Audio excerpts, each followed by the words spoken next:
오늘 우리에게 주시는 하나님의 말씀은 아모스 5장 12절에서 24절의 말씀입니다.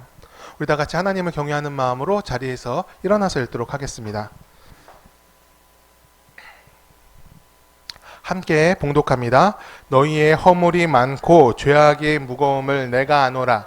너희는 의인을 학대하며 뇌물을 받고 성문에서 가난한 자를 억울하게 하는 자로다.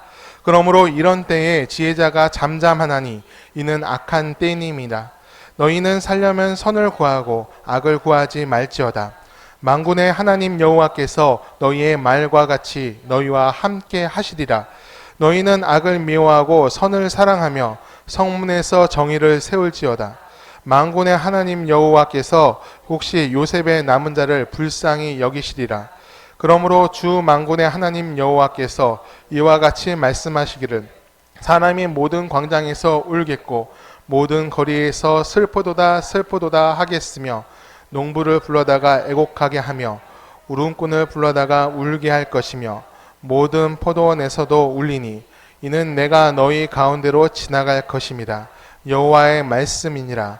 화 있을진저 여호와의 날을 사모하는 자여 너희가 어찌하여 여호와의 날을 사모하느냐.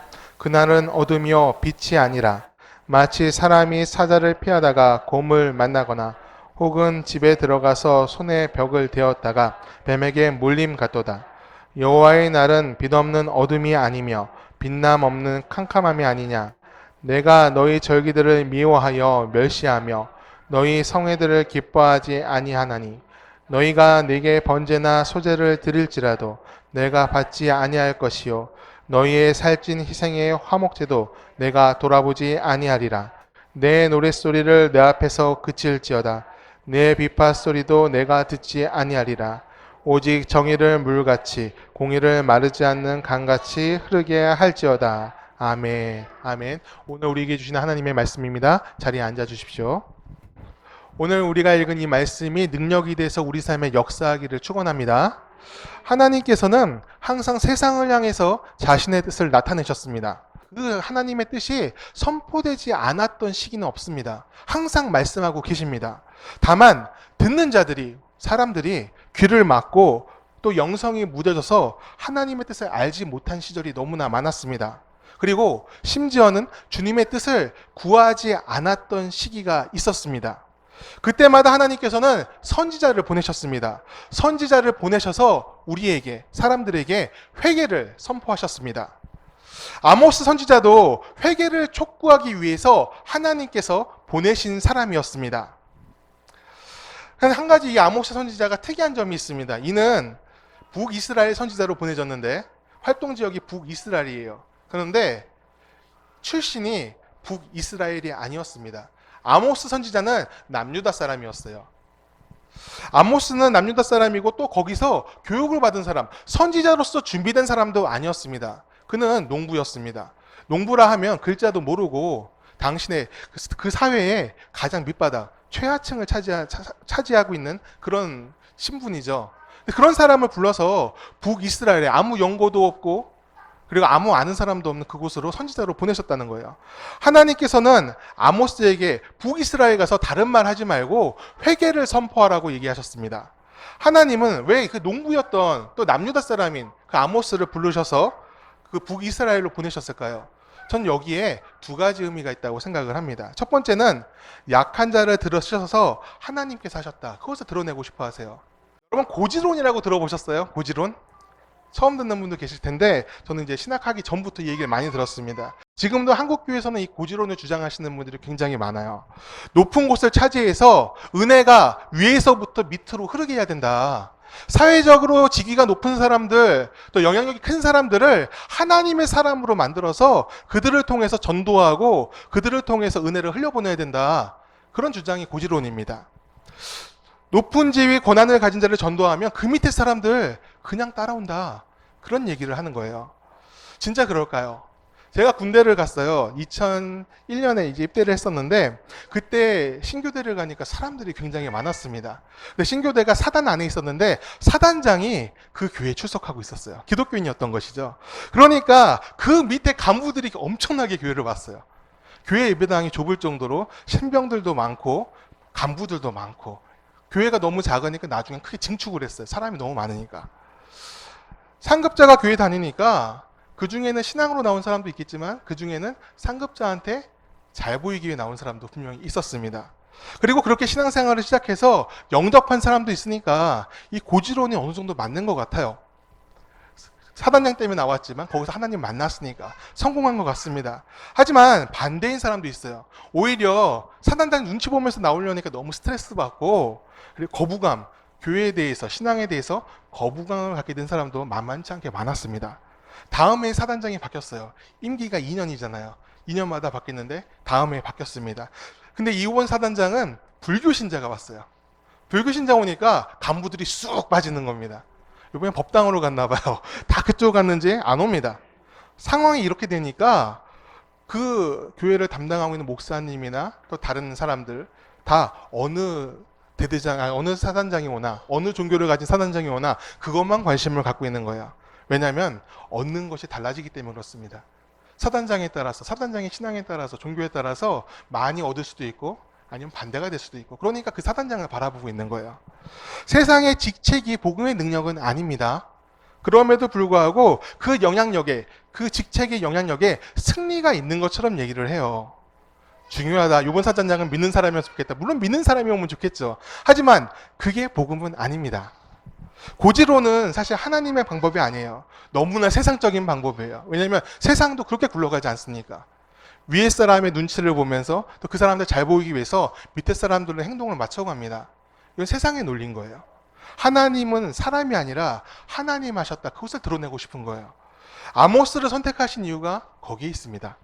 글자도 잘 모르고 사회의 하층민이 아모스 아무 영향력이 없습니다. 대인관계적으로 또 사회적인 직분에서 아무런 영향력이 없어요. 그런 아모스를 선택하셔서 오직 하나님의 영향력만을 나타내고 싶어 하신 것이 우리 하나님의 마음이었습니다. 모두가 멸시하고 천대했던 그 계층의 사람을 통해서 전능하신 하나님의 말씀을 대언토록 하신 거예요. 사실 여기에 우리가 소망이 있어요. 왜냐하면 하나님께서 아모스를 쓰신 것처럼 우리도 동일하게 쓰실 테니까. 우리가 무언가를 갖춰서 쓰임받는 것이 아니라 하나님께서 우리의 신앙, 하나님만을 바라보는 우리의 신앙 때문에 우리를 써주실 것입니다. 이는 하나님께서 무엇을 중시하시는지 분명히 알려주는 거예요. 하나님은 사람의 신분이나 빈부격차, 또 능력에 따라서 역사하시는 것이 아니라 하나님을 따르는 믿음을 보고 역사하십니다. 여러분 믿으십니까? 믿음이 중요한 거예요. 아모스는 하나님을 경외하는 사람이었어요.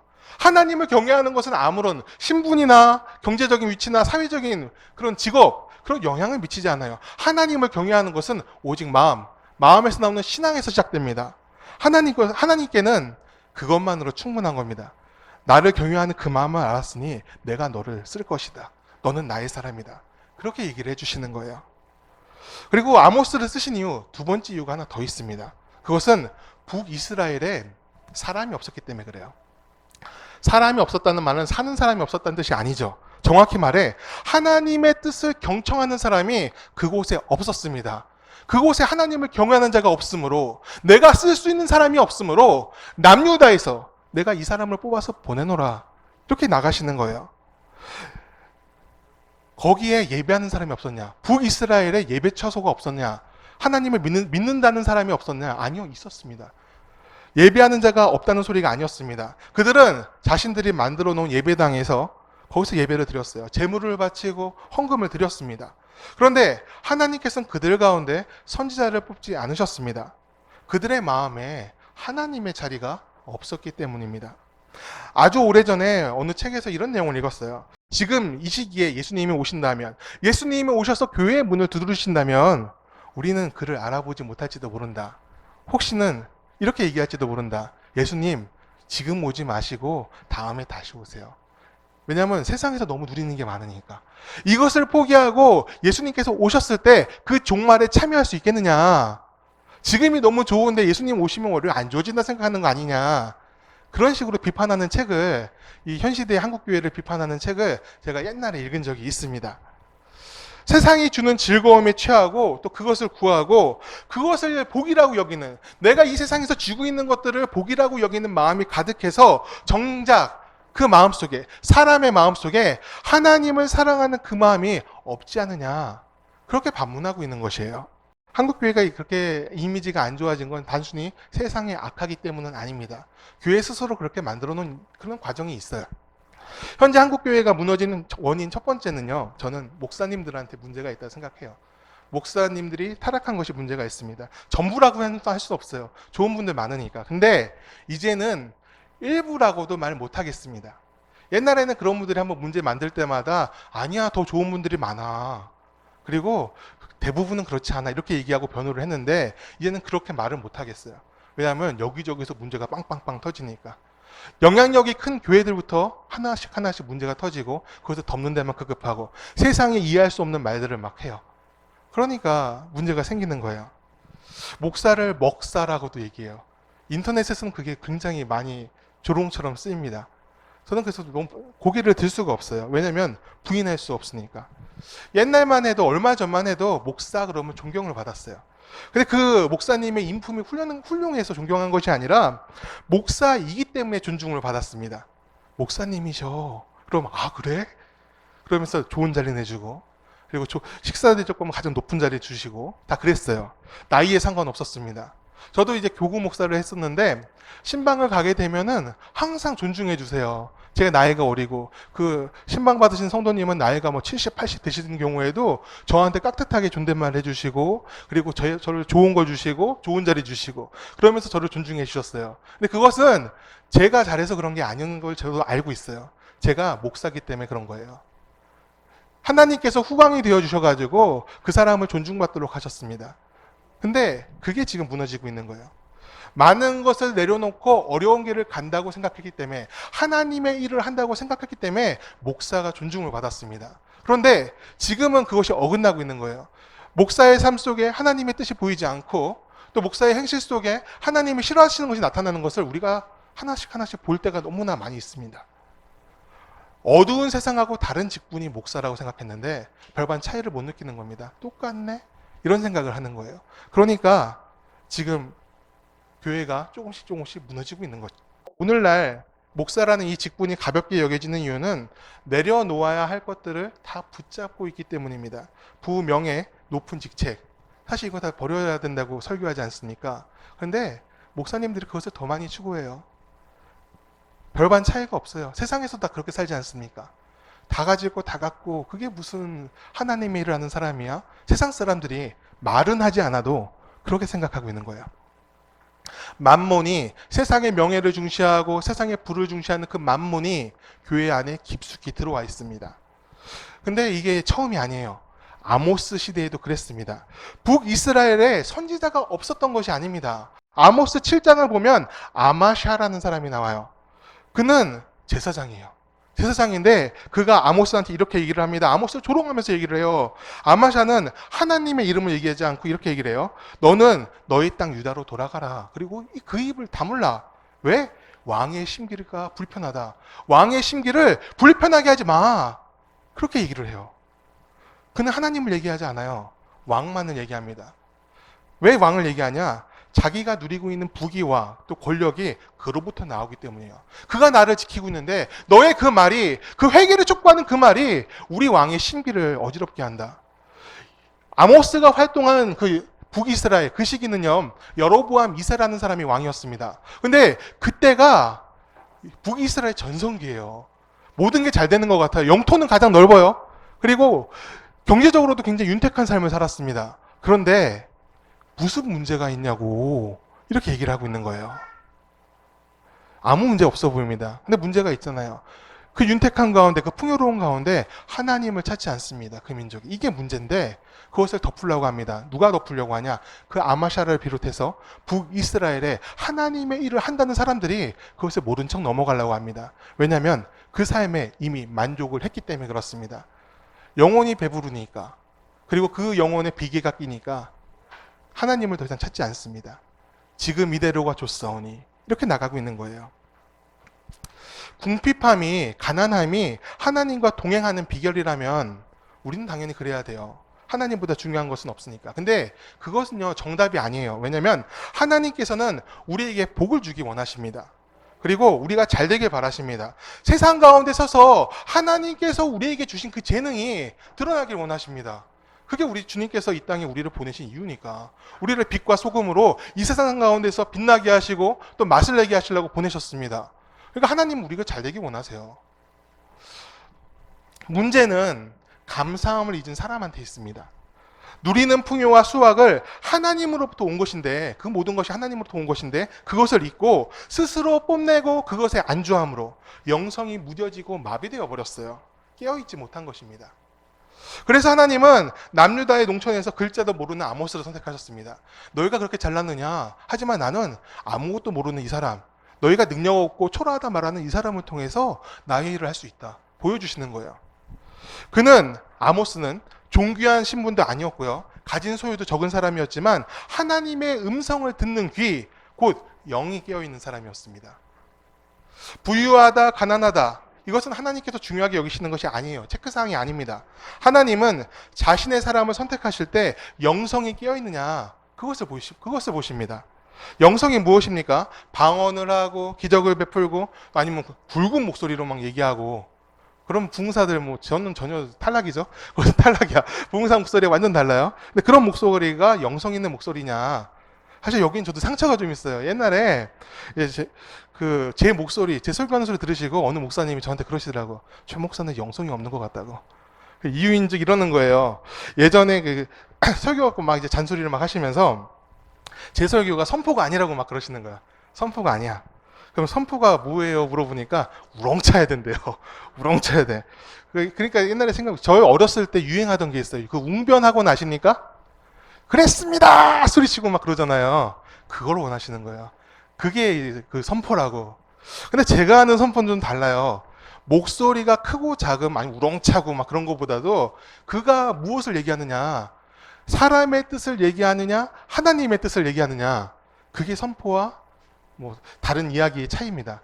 설교는요, 선포가 돼야 돼요. 어떤 선포냐? 내 뜻이 아니라 말씀에 기반하여 하나님께서 기뻐하시고 하나님께서 원하시고 또 하나님께서 우리에게 이루길 원하시는 것들에 대한 선포가 되어야 됩니다. 여러분 맞습니까? 저는 그것이 영성이라고 생각해요. 영성은요, 복잡한 것이 아닙니다. 하나님을 존중하고 나의 뜻을 하나님의 뜻보다 앞세우지 않는 겁니다. 그게 영성이에요. 순종할 수 있느냐? 그것이 영성입니다. 영성은 나타내고 싶어서 나타내는 것이 아닙니다. 난 영성 있는 사람이야, 그래서 보여주고 싶어서 보여줄 수 있는 거 아닙니다. 영성은요, 자연스럽게 흘러나가는 겁니다. 어떤 사람을 통해 흘러나가느냐? 하나님을 경외하는 사람을 통해 흘러나갈 줄 믿습니다. 주님을 경외하며 그 삶에서 주의 길을 따라가는 사람, 그 사람들은 나타내기 싫어도 하나님께서 주신 능력과 또 하나님을 사랑하는 그 마음이 영성으로 흘러나갑니다. 모든 사람이 알게 되어 있어요. 내가 주님을 믿는다고 얘기하지 않아도, 또 내가 하나님의 이름을 굳이 나타내지 않아도 그 삶 속에서 하나님의 이름이 높아지고 있음을, 또 그를 통해서 하나님의 형상이 보이고 있음을 알게 됩니다. 우리가 그런 영성 있는 삶을 살아야 될 줄 믿습니다. 하나님께서 기뻐하시는 것을 함께 기뻐하고 하나님이 미워하시는 것을 함께 미워할 수 있어야 됩니다. 세상이 좋다고 해서 그 쫓아가는 것이 아니라 하나님께서 싫다 하시고 하나님께서 그것이 옳지 않다 하시면 우리도 옳지 않다 얘기하고 그것이 안 좋다 얘기하고 싫어할 수 있어야 됩니다. 하나님의 선을 이룰 때는 하나님의 이름으로 그 악의 이름을 물리칠 수도 있어야 됩니다. 세상이 좋아하는 것을 하나님께서 싫어하신다면 우리는 그것을 거부할 수 있어야 돼요. 아모스 시대의 북이스라엘은 호황기였다고 아까 말씀드렸죠. 그 호황기에서 그렇지 않은 사람도 있었어요. 모든 사람이 잘 사는 게 아니었어요. 그들 가운데 궁핍한 자들이 있었습니다. 가진 자는 없는 사람들을 더 핍박을 했어요. 빚을 지고 땅을 빼앗기고 노예가 된 사람들이 그 시기에 존재를 했습니다. 요즘에야 사실 이건 비난받을 일이죠. 노예가 무슨, 이런 인권이 존중되는 시대에 무슨 노예가 있어라고 얘기하지만 사실 그 고대 시대에는 그게 크게 흉이 될 일이 아닙니다. 왜냐하면 다 그러고 살았습니다. 권력을 가진 사람들은 권력이 없는 자, 피지배층이죠. 거기를 압제해도 괜찮은 거예요. 그게 권리니까. 그리고 자기가 노예로 삼을 때 몇 명만 노예로 삼자, 그런 게 아니죠. 노예는 많을수록 좋은 겁니다. 다들 그러고 살았습니다. 이스라엘을 비롯해서 그 주변국들이 전부 다 그러고 살았어요. 전쟁에서 승리했으니까 노예가 많아지는 건 당연하지. 그것이 우리의 부인데 늘리는 건 당연한 거예요. 그런데 하나님께서는 그것을 싫어하시는 거예요. 아모스가 그들을 비판합니다. 너희들이 노예 삼은 건 잘못됐다. 가난한 자를 왜 핍박하느냐? 그들에게 자유를 줘야 된다. 얘기를 하고 있는 거예요. 그런데 거기에 대해서 다른 사람들이 이런 얘기를 하는 겁니다. 왜 우리한테만 그러느냐? 다들 그러고 산다. 이렇게 얘기를 하고 있습니다. 하지만 하나님을 사랑하는 사람들이 그렇게 살지 않아야 되는 이유, 아까 말씀드렸습니다. 하나님께서 그것이 옳지 않다라고 하고 계시는 거예요. 그렇다면 그것을 우리한테 끊어내야 됩니다. 사실 노예를 많이 갖는 것은 아까 말씀드렸듯이 권력이에요. 권력은 그렇게 유지되는 겁니다. 노예를 잃어버리면 내 권력을 빼앗길 수 있고 내 부가 사라질 수 있습니다. 그런데 그럼에도 불구하고 우리가 그들이 그것을 포기해야 되는 이유는 하나님께서 그것을 싫어하신다는 거예요. 하나님이 싫어하시면 내게 유익이 돼도 하면 안 됩니다. 이것은 오늘날을 사는 우리한테도 굉장히 중요한 거예요. 세상 사람들이 얘기한 대로 성공의 길을 따라가는 것, 그것이 나쁘다고는 얘기하지 않겠습니다. 하지만 그 길에서 하나님께서 싫어하시는 것들이 하나씩 들어오기 시작한다면 우리는 그것을 밀어낼 수도 있어야 됩니다.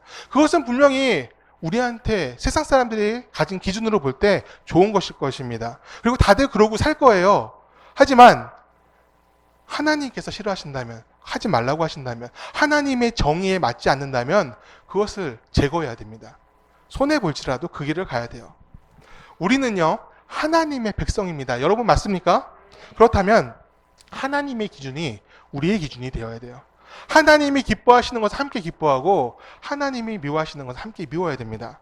아모스가 외치고 있는 것이 그거예요. 너희 안에서 하나님의 것이 아닌 것을 제하라. 하나님의 마음에서 벗어난 것을 제해버리라. 그 얘기를 아모스 전체를 통해서 일관되게 얘기를 하고 있습니다. 오늘 우리가 하나님의 선을 이루며 살기를 원합니다.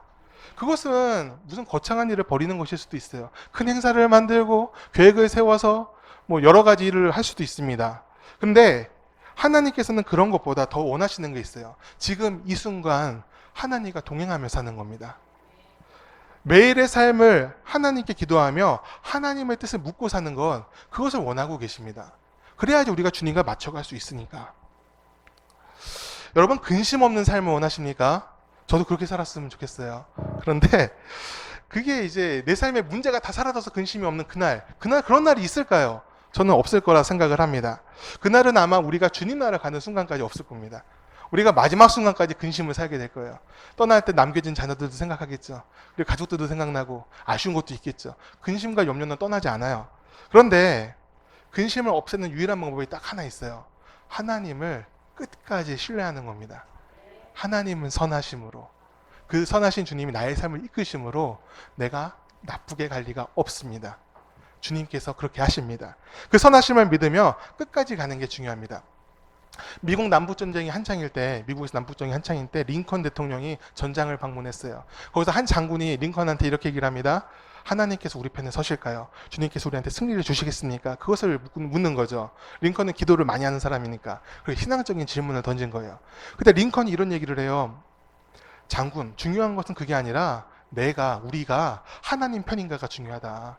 하나님이 내 편 되어주세요. 그것도 물론 기도를 할 수 있겠지만 그거보다도 지금 내가 어느 편에 서 있는가. 혹시 하나님과 반대편에 서 있지 않냐. 그것을 묻는 거예요. 여러분 우리가 항상 선한 분별력으로 우리가 서 있는 자리가 어디인지 알았으면 좋겠습니다. 또 그것이 항상 하나님 편에 선 자리였으면 좋겠습니다. 만일에 하나님의 자리가 아니라면, 하나님께서 기뻐하시는 자리가 아니라면 그것에서 벗어나서 하나님 편으로 설 수 있기를 바랍니다. 그것이 우리가 주님께서 말씀하신 아모스를 통해서 말씀하신 정의와 공의를 강물같이 흘려보내는 삶일 줄 믿습니다. 이 시간 우리가 찬양하면서 같이 기도할 텐데요. 믿음에 대해서 질문을 하면요, 많은 사람들이 나는 부족하다고 얘기를 해요. 나는 부족해요. 난 진짜 신앙대로 살아야 되는데 난 그렇게 살지 못해요. 저는 이 고백이 굉장히 좋아요. 왜냐하면 부족함을 알므로 더 주님 앞에 나아갈 수 있으니까, 더 구하고 의지할 수 있으니까. 그런데 반대가 될 수도 있어요. 부족함에서 그냥 멈춰 있는 거예요. 저는 우리 신앙에서 그런 일이 없었으면 좋겠습니다. 주님 앞에 섰을 때 부족함을 발견하고 그 부족함이 간구함이 되어서 더 하나님 편으로 나아갔으면 좋겠습니다. 경계선에서 한 걸음 더 나아가서 주님께서 기뻐하시는 삶이 되었으면 좋겠습니다. 하나님 편에 서야지 주님께서 우리를 쓰시기가 좋습니다. 주님께서는 모든 사람들에게 소망을 담아 주셨습니다. 그것은 주님 나라 가는 그날까지 멈추지 않습니다. 하나님께서 기뻐 쓰시고 또 그 기쁨 안에서 평안과 만족을 누리는 근심 대신에 기쁨으로 가득한 우리 삶이 되기를 간절히 축원합니다.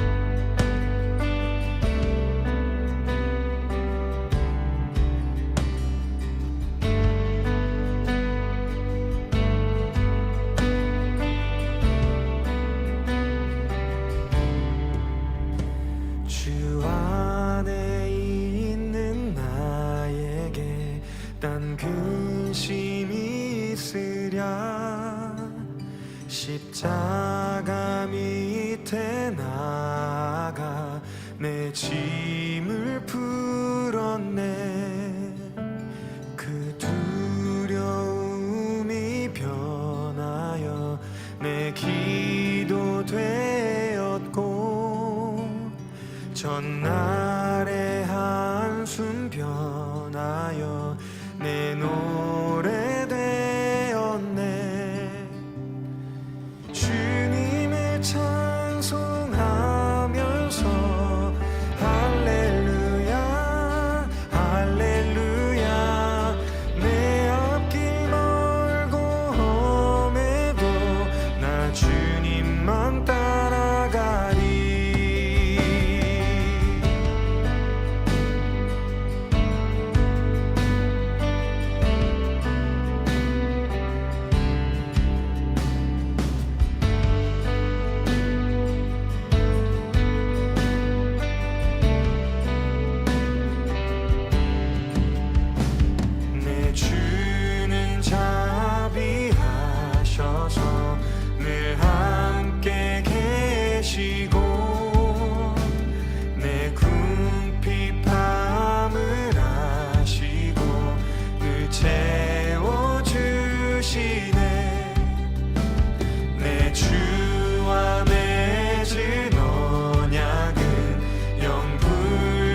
은혜로우신 주님, 오늘도 주님 앞에 서게 하시니 주여 감사합니다. 우리가 드린 찬양과 기도 가운데 역사하신 주님을 찬양합니다. 아버지, 은혜 주시니 너무나 감사합니다. 아버지, 오늘 시간에 우리가 기도한 것이 있습니다. 우리의 기도가 하나도 땅에 떨어지지 않게 하시고 주의 선한 뜻대로 이루어짐을 보게 하여 주시옵소서. 하나님 나라 그날까지 충성하게 도와주시고 하나님을 의지하며 주께서 기뻐하시는 삶을 살게 도와주옵소서. 하나님께서 쓰시는 그릇 될 수 있게 도와주시옵소서. 악을 제거하고 또 죄악에서 멀어진 삶을 삶으로 주님만 바라보는 은혜의 삶을 삶으로 주님과 함께하며 하나님의 열매를 맺게 이끌어 주시옵소서. 오늘 이 시간에 예물을 드린 이들이 있습니다. 아버지, 그 마음의 예물 또 그 삶의 예물을 주여 받아주시고 아버지께서 은혜로 함께 해주셔서 주의 뜻대로 쓰이게 도와주시고 그 쓰이는 곳에 함께 있어 우리도 열매 맺는 삶으로 이끌어 주옵소서. 근심과 염려에서 해방되게 도와주시고 기쁨과 평안이 가득한 삶을 살도록 인도하여 주시옵소서.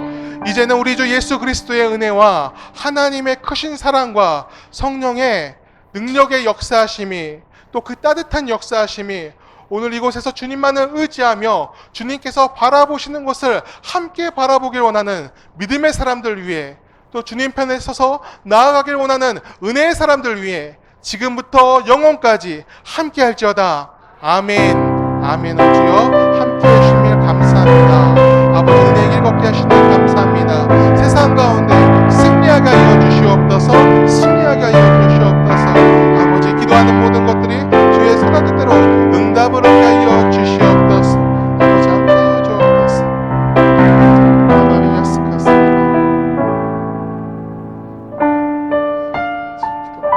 아멘. 예배를 마쳤습니다. 우리 하나님께 영광의 박수 올려드리겠습니다. 아멘.